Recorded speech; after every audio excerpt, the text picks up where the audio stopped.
The Lumber Liquidators Marathon Open is brought to you by Lumber Liquidators, hardwood flooring for less. By Geico, 15 minutes could save you 15% on car insurance. By Bear Aspirin, expect wonders. And by Go RVing. Visit GoRVing.com for a free video. Go affordably, Go RVing.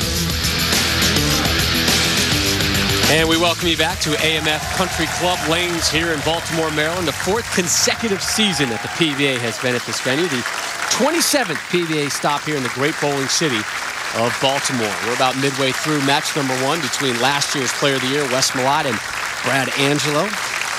Angelo on top by 1. The Big Nasty set to close out the 6th, looking for a 3-bagger.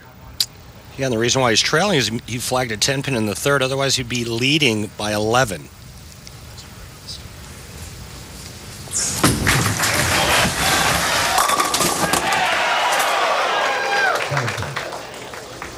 Come on, Wes. Get slow. He has trouble right at the foul line. A little timing issue again. We talked about how he's been struggling with this, and watch him fall off of this shot immediately. Quite honestly, it's not a very good break in terms of pin carry, but I think it's a big break just hitting the pocket.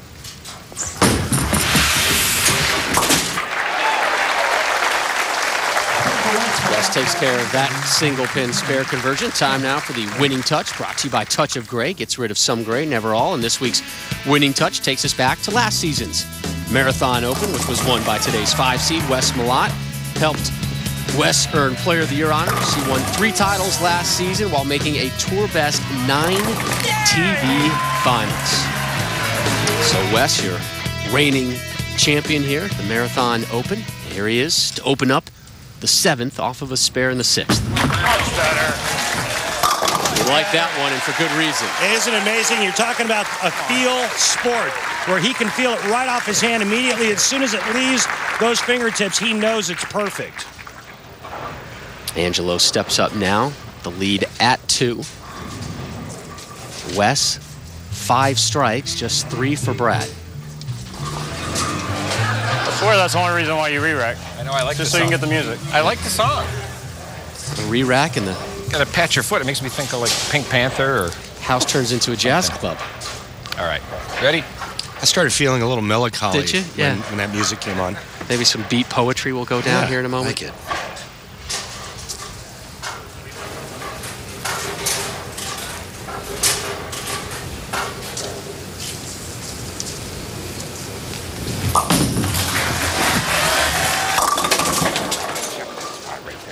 Right through the nose there.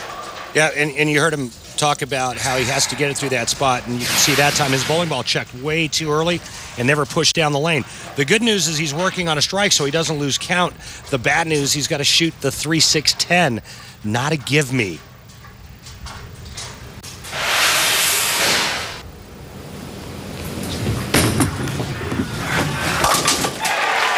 So he takes care of it.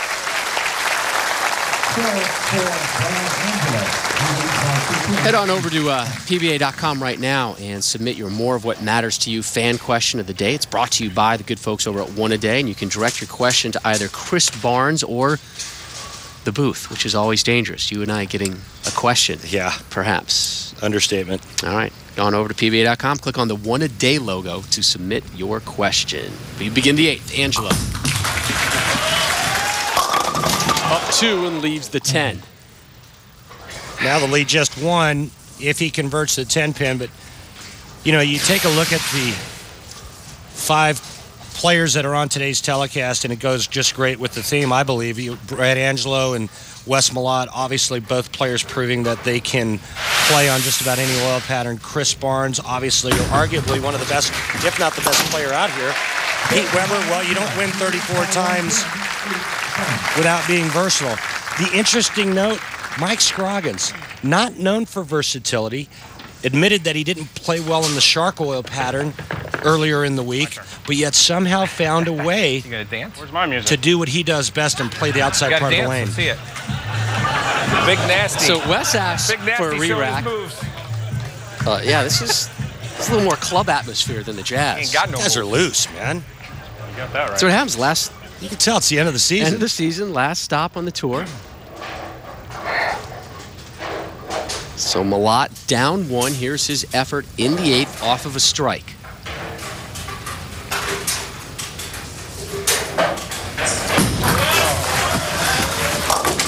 A little right of target and a tough lead for him.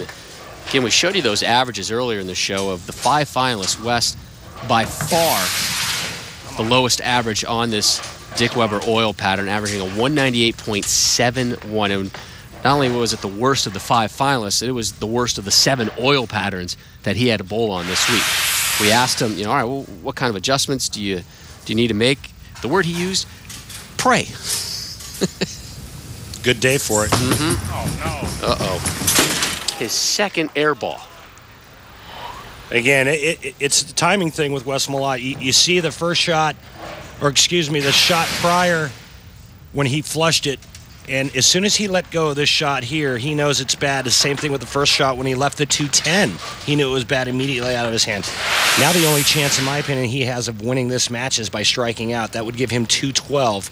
Brad Angelo's still only in the 2-0s, 207 to be exact. So an open frame for Wes in the 3rd and the 8th. Here he is in the 9th. Just looked really fast and really firm. And Angelo is in great shape to move on to take on the 3 seed Chris Barnes. One day you'll quit outballing yourself. Again, your number 1 seed Mike Scroggins practicing behind this set. Should he win the title match, Scroggins will be your PBA Player of the Year for the first time in his career. You know what's scary, though, about Wes Malott is he makes telecasts when he's not bowling well. And when he is bowling well, I don't think there's a player on tour that creates as much room and strikes as much as Wes Malott. His carry percentage is amazing, and he creates more area on the lane than I feel any player out on the tour. Well, we were really spoiled watching him last season, the kind of get this back, regroup for next year. Season he had, and you talk him, let's regroup for next year. You heard that from a lot of the guys this week. Hey, I need some momentum now to get me going into next year. The Japan Cup is still out there and some other events, but guys are already looking forward to next season. It'll be an interesting season next year for sure. Strike number 4 in match number 1 for Angelo. Lead at 15. Sorry, Rob, and that's the adjustment from the 7th frame where he left the 3-6-10. He moved in, made sure he pushed the ball through the front part of the lane, and it faces up nicely. The other thing about Brad Angelo's game is obviously you see the great balance, but he's got that voodoo kind of roll. You know, he's got that little spin biscuit kind of roll that really makes the ball push down the lane and then finish hard in the back. And I find it interesting whenever I watch him bowl. You almost look when he's approaching, the hand is on top of the ball. It's like the palm is facing down, and then he makes that adjustment. You made a point earlier this season. Whatever you're comfortable with on your approach, straighten it out at the end.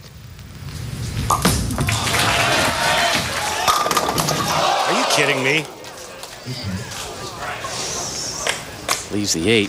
Yeah, twice on the left lane. Brad Angelo needs mark and 6, and he will advance. But, I mean, this is daddy lockups right here. If he strikes, he would be in the 2 teens, and it would be over. That's just not a good break. Getting back to his hand on top of the ball, primarily uses that for his spare shot. Right. And it's something that he just has found that works for him. And he didn't really show it there. We saw it earlier in the match. He wasn't throwing his straight ball. Okay, he does it for a straight ball. He gets his hand on top of it and weakens his grip. Hey, and it's just something that works for him. I think that's the beauty of this sport. All of these players come in different shapes, sizes, and styles. Something we saw last week as well in Long Island. Needs 6 for the win. He showed you the hand thing right there. Shows the hand, blows up the rack, and moves on to match number 2.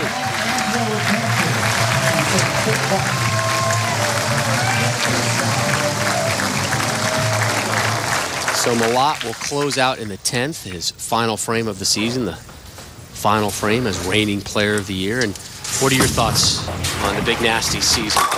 Well, I think Wes is going to go home and regroup, and he's going to say, you know what? And he said it in his soundbite. Hey, if I can have this kind of a season with my B game. I'm fighting through this too myself, so let's get strong. Let's get together and get back on the right track, both of us. With you, buddy. Thinking about you. That was a shout out again to his friend Lionel Jordan in New Mexico. And in finishing my thought, he's going to go home and regroup. He's going to figure out what he needs to change or work on in his physical game. He's had a taste of the good life, Rob.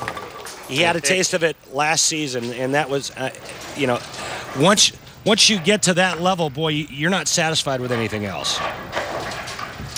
So Wes is done. Up next, another former PBA Player of the Year, Chris Barnes, getting loose. And he said a title today would bail out his season. Can Chris Barnes win for the first time this season?